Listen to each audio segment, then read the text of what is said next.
Is NASCAR slowly finding its way back to its true original roots? It's kind of looking that way.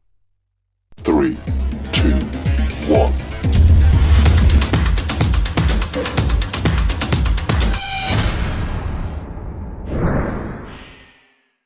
What's up, everyone? Hope everybody out there is off to a great week.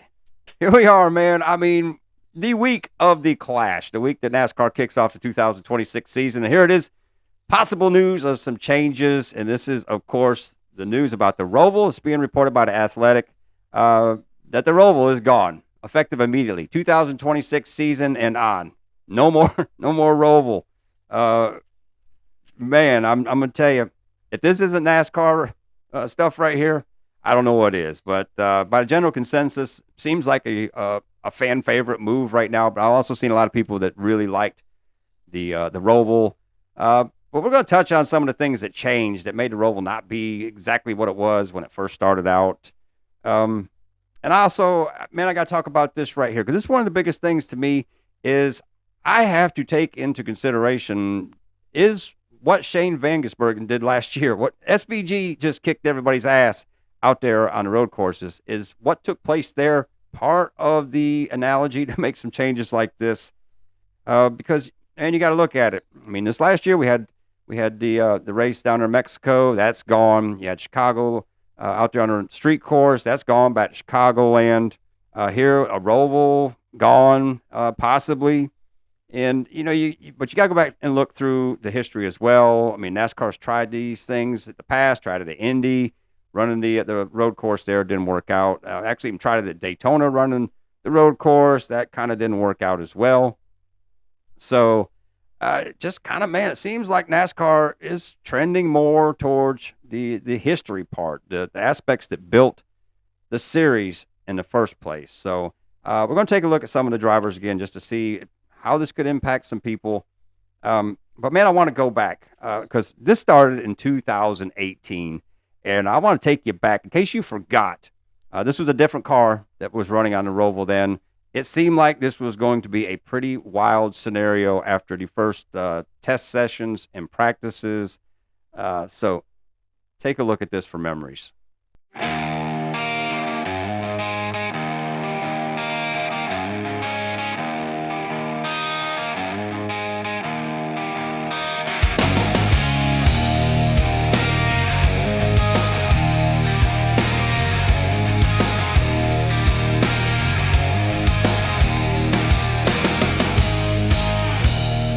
Time is moving so quickly. Splash the water over me. I gaze into tears, broken shadow. He knows he's in trouble. What I used to be. And now I'm standing before me. It's all so perfectly clear. I stare into both sides of me through the crack in the mirror. But, of course, now we have the next-gen car not performing as well like this. And, obviously, again, SVG just out there claiming everything that he can. And so a different scenario than what we had in 2018. Obviously, the track changed. There were so many reconfigurations over the years to change up the racing, safety, different aspects of that. I mean, this race has actually changed probably more than any other one over the last several years. This goes back to the months. I mean, at one time, the race was in September. Then it moved over into the playoffs in October. And this year taking place on, I believe, October 11th. You know, and also it was ran on Saturdays to start out with, then moved over to Sunday. I believe 2017 was the time that it moved back to Sundays. So it's changed around so much, and here it is again. We're going to change it one more time. We're just going to get the hell rid of it and take it out of here.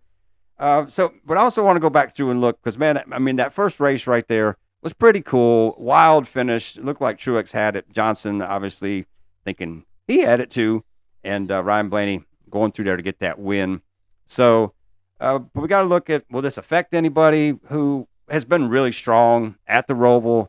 Chase Elliott, Kyle Larson, both of them guys out there, 2 wins apiece at the Roval. Then we got Ryan Blaney and Christopher Bell. Both of those guys having 1 win apiece on the Roval. And these guys right here they're good on the intermediate tracks. Not going to affect them in any aspect at all. But then you got other people, like you got your road course guys here. You got AJ Allmendinger, who's got a win out there. And also, again, SVG. So, again, I think this puts more of an emphasis on that these guys have got to, SVG in this case right here, is going to have to pick it up on the ovals to be competitive. I do think that the 2025 season had an impact on a lot of these changes. And you got to look at it, because in this case right here, those 15 extra points to win races, that would accumulate a lot for SVG over a season. And because right now it just does not look like nobody's beating him on these road courses. But again, it's going to be a different year, but I do think he's honed his skills a lot on the ovals. So who knows, man? He can still go out there and kick some ass and get some wins off the road courses. It's going to be very interesting. But you also got to look at his teammate right there, Connor Zilic, coming over to the Cup Series. This would have been a pivotal track for him on the Roval as well, because obviously great on the road courses. So, but again, so this takes an opportunity away for him to possibly, maybe he'll have a win by then, but possibly this could have been a first win for him. But now we're going around in circles again like the old days. So I like that.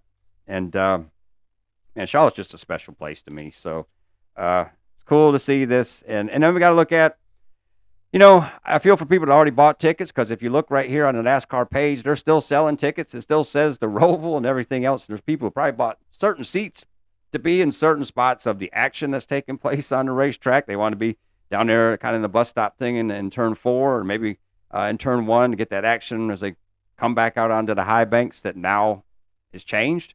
But I will say, either one of those seating areas, I've been in all of them. They're great seats, but I'm sure maybe some people going to be a little bit pissed because they already got seats for one spot they want to be in, and now the whole track's going to be reconfigured to the oval. So, wild story there. Also, got to talk about Bowman Gray here because of the weather. Y'all are out there impacted by the weather like we were here in North Carolina. Sucks. Looks like this weekend, the Clash. I mean, take a look at this right here. I mean, I snapped this a little while ago here. Look, snow flurries, less than an inch of snow. Just cold, man. Bitterly cold. This is the part of the year here in the Piedmont of North Carolina where it just sucks to live here because it's cold.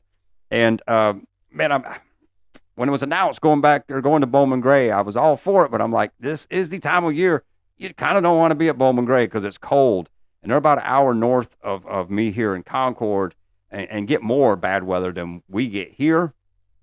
So, bundle up, dudes. It's going to be cold out there. And let's just hope the snow holds off. And there's people who are saying, hey, this is why we need to be in Daytona. Let's take it back down to Daytona. But look at the Daytona weather, man. It ain't the damn best down there either. Certainly not the beach weather. I think it's 72 there today. Transport my ass there, please, because it's still cold as hell here. And I don't like it.